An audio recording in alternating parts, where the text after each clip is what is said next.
ನನಗಿನ್ನೂ ಅನುಮಾನ, ಇದು ಭಯನಾ ಅಥವಾ ಕೋಪನ ಅಂತ.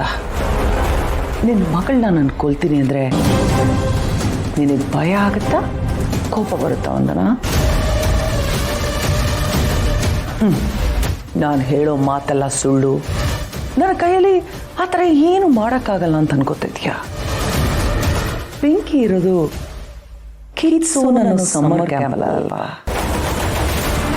ಅವಳು ಮನೆಯಿಂದ ಹೊರಡ್ಬೇಕಾದ್ರೆ ನಾನು ಬರ್ತೀನಮ್ಮ ಅಂತ ಹೇಳ್ಬಿಟ್ಟು ಹೋದ್ಲಾ, ಅಥವಾ ನಾನು ಮತ್ತೆ ಜೀವಂತವಾಗಿ ಮನೆಗೆ ಬರದೇ ಇಲ್ಲ ಅಂತ ಹೇಳ್ಬಿಟ್ಟು ಹೋಗ್ಲಾ?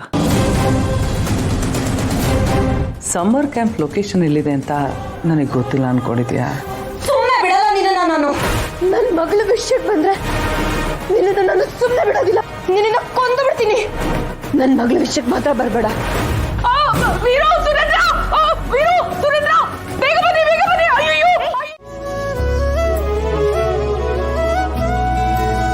ಅಯ್ಯೋ ಲೇ ವಿಶಾಲು, ಯಾಕೆ, ಏನೈತೆ? ಜ್ವರ ಬಂದಿದ್ದೇನೋ ಹೋಯ್ತು ರೀ, ಆದರೆ ಆಳಾದ ಕಾಲು ನೋವು ಮಾತ್ರ ಕಮ್ಮಿನೇ ಆಗ್ತಾಯಿಲ್ಲ. ಅದಕ್ಕೆ ನಾನೇ ಸ್ವಲ್ಪ ಒತ್ಕೋತಾ ಇದ್ದೆ. ಕಾಲು ನೋವು ಅಂತ ಹೇಳಿದ್ರೆ ನಾನು ಒತ್ಕೊಡ್ತಿದ್ದೆ ತಾನೆ. ಎಂತ ಮಾತಾಡ್ತೀರಾ? ನಿಮ್ಮ ಕೈಲಿ ಕಾಲು ಒತ್ತಿಸ್ಕೊಳ್ಳೋದ? ಲೇ, ಯಾಕೆ ಒತ್ತಿಸ್ಕೋಬಾರ್ದು? ಗಂಡನಿಗೆ ಹೆಂಡತಿ ಅರ್ಧಾಂಗಿ ಅಂದಮೇಲೆ ಹೆಂಡತಿ ನೋವನ್ನ ಗಂಡ ಹಂಚ್ಕೋಬಾರ್ದಾ? ಎಲ್ಲಿ ಕಾಲು ಕೊಡು, ಒತ್ತೀನಿ. ಸುಮ್ಮನೆ ಇದ್ರೆ ಸರಿ ನೀವು. ಅಯ್ಯೋ ನಿನ್ನ. ಅತ್ತೆ, ಮಾವ, ತಗೊಳ್ಳಿ ಕಾಫಿ.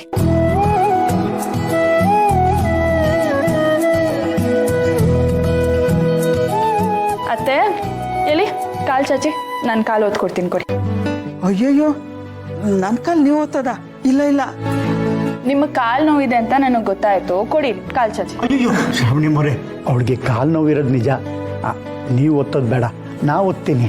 ನಾನು ಯಾಕೆ ಓದ್ಬಾರ್ದು ಮಾವ? ನಮ್ಮ ಅತ್ತೆಗೆ ನಾನು ಸೇವೆ ಮಾಡಬಾರ್ದಾ? ಈ ಥರ ಎಲ್ಲ ಮಾತಾಡಿ ನೀವು ನನ್ನ ಹೊರಗಿನವ್ರ ಥರ ನೋಡ್ತಾ ಇದ್ದೀರಾ. ಅಯ್ಯಯ್ಯೋ ಶ್ರಾವಣಿ ಅಮ್ಮ, ನೀವು ಈ ಮನೆಗೆ ಸೊಸೆಯಾಗಿ ಮಾತ್ರ ಬಂದಿಲ್ಲ, ಈ ಮನೆ ಬೆಳಕು, ನಂದ ದೀಪ. ನಿಮ್ಮನ್ನ ನಾವು ಹೃದಯದಲ್ಲಿ ಇಟ್ಕೊಂಡಿದ್ದೀವಿ. ಹಂಗಿರುವಾಗ ಮಾತುಗಾದ್ರೂ ನೀವು ಹೊರಗಿನವ್ರು ಅಂತ ಹೇಳಕ್ಕಾಗುತ್ತಾ? ನಾನು ಈ ಮನೆ ಒಳ್ಳೆ ಅಲ್ವಾ? ಹಂಗಾದ್ರೆ ನಾನು ಯಾಕೆ ನಿಮ್ಮ ಕಾಲು ಓದ್ಬಾರ್ದು? ಹಂಗಲ್ಲ ಶ್ರಾವಣಿಯಮ್ಮ, ನೀವು ದೊಡ್ಡ ಮನೆ ಕುಡಿ, ನಾವೆಲ್ಲ ದೊಡ್ಡ ಮನೆ ಸೇವಕರು, ಅಂಥದ್ರಲ್ಲಿ ನಿಮ್ಮ ಹತ್ರ ಸೇವೆ ಮಾಡಿಸ್ಕೊಳ್ಳೋದಾ? ಮಾವ, ನೀವು ದೊಡ್ಡ ಮನೆಯಲ್ಲಿ ಎಷ್ಟೋ ವರ್ಷ ಕೆಲಸ ಮಾಡಿದ್ದೀರಾ ತಾನೆ, ತಾತನ ಜೊತೆನೂ ಕೆಲಸ ಮಾಡಿದ್ದೀರಾ. ಹಾಗಿರುವಾಗ ದೊಡ್ಡ ಮನೇಲಿ ಯಾವತ್ತಾದ್ರೂ ಮೇಲು ಕೀಳು ಅಂತ ಭೇದ ಭಾವ ಆಗಿದೆಯಾ? ಮನೆಗೆ ಕಷ್ಟ ಅಂತ ಬಂದವ್ರಿಗೆ ತಾತನೇ ಮಡ್ಲಲ್ಲಿ ಮಲ್ಸ್ಕೊಂಡು ಆರೈಕೆ ಮಾಡ್ತಿದ್ರಂತೆ. ಹಾಗಂತ ಅಜ್ಜಿ ನನಗೆ ಎಷ್ಟೋ ಸಲ ಹೇಳಿದ್ದಾರೆ. ಅವ್ರ ಮಾತು ಸುಳ್ಳ ಹಾಗಾದ್ರೆ? ಎಲ್ಲಾದ್ರೂ ಉಂಟಾ ಮೋರೆ, ಯಜಮಾನ್ರು ದೇವ್ರಂತವ್ರು,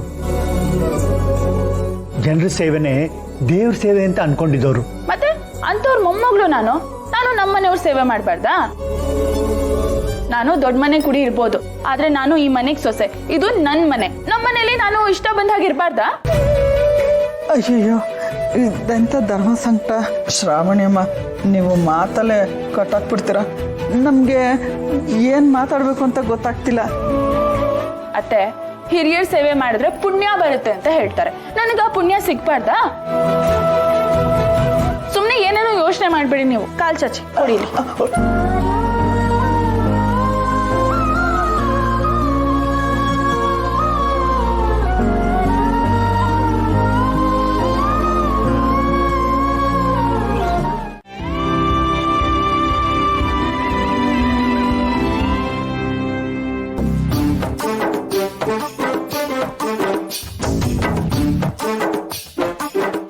ಏನ್ ಅಡಿಂದ್ರೆ ನಿನ್ನೆ ಅಷ್ಟೆಲ್ಲ ಆರ್ಭಟ ಆಯ್ತು, ಈಗ ನೋಡಿದ್ರೆ ತಣ್ಣು ಕೂತ್ಕೊಂಡ್ಬಿಟ್ಟಿದ್ದೀರಾ.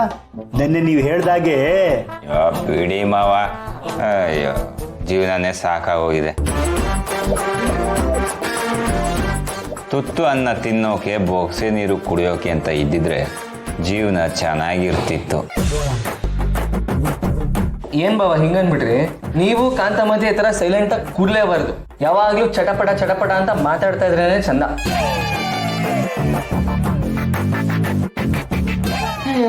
ಹೋಗ್ಲಿ ಬಿಡಪ್ಪ, ಮಾತು ಬೆಳ್ಳಿ ಮೌನ ಬಂಗಾರ ಅಂತ ದೊಡ್ಡವ್ರು ಹೇಳಿದ್ದಾರೆ. ನಾನು ಬಂಗಾರದ ಮೇಲೆ ಆಸೆ ಪಟ್ಟೆ, ಆದರೆ ಇವಾಗ ಮೌನವಾಗಿರೋದೇ ಒಳ್ಳೇದು ಅಂತ ತೆಪ್ಪಗಿದ್ದೀನಿ.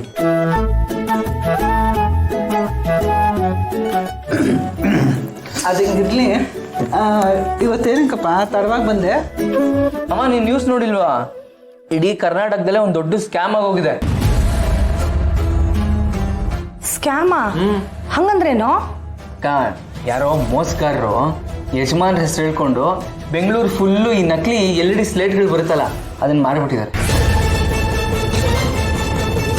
ಪಾಪಿಗಳು ಯಜಮಾನ್ರ ಹೆಸರು ಹೇಳಿ ಇಷ್ಟೆಲ್ಲ ಮಾಡಿದಿರಾ?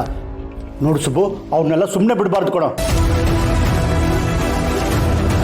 ಹೂನಪ್ಪ, ನನಗೆ ಇದರಿಂದ ಯಾರೋ ಒಬ್ಬರೋ ಇಬ್ಬರೋ ಇದ್ದಾರೆ ಅಂತ ಅನ್ನಿಸ್ತಾ ಇಲ್ಲ. ಒಂದು ದೊಡ್ಡ ಗುಂಪೇ ಇರಬೇಕು. ಯಾಕಂದರೆ ಇಡೀ ಬೆಂಗಳೂರು ಫುಲ್ ಸ್ಕ್ಯಾಮ್ ಮಾಡಿಬಿಟ್ಟಿದ್ದಾರೆ. ಅದಕ್ಕೆ ಗೌರ್ಮೆಂಟಿಂದ ಈಗ ಒಂದು ಸ್ಪೆಷಲ್ಲಾಗಿ ಇನ್ವೆಸ್ಟಿಗೇಷನ್ ನಡೀತಾ ಇದೆ. ಯಜಮಾನರು ಅಷ್ಟೇ, ಸುಬ್ಬು ಇದ್ರ ಬಗ್ಗೆ ಪರ್ಸ್ನಲಾಗಿ ನೀನೇ ಒಂದು ಸ್ವಲ್ಪ ಗಮನ ಕೊಡು, ಅದು ಯಾರು ಏನು ಅಂತ ನೀಟಾಗಿ ವಿಚಾರಿಸು ಅಂತ ಹೇಳ್ಬಿಟ್ಟಿದ್ದಾರೆ. ಅಪ್ಪನ ಹೆಸರಿಗೆ ಮಸಿ ಬಳಿಯೋರ್ನ ಸುಮ್ಮನೆ ಬಿಡಬಾರ್ದು ನಾವು. ಸುಮ್ಮನೆ ಬಿಡೋದ ಮೇಡಮ್? ಯಜಮಾನ್ರಂತೂ ತುಂಬ ಕೋಪ ಮಾಡ್ಕೊಂಡ್ಬಿಟ್ಟಿದ್ದಾರೆ. ಯಾರು ಅಂತ ಸಿಗಾಕೊಂಡ್ರೆ ಮಾತ್ರ ಅವ್ರಿಗೆ ನಿಜವಾಗ್ಲೂ ಉಳ್ಗಾಲನೇ ಇಲ್ಲ.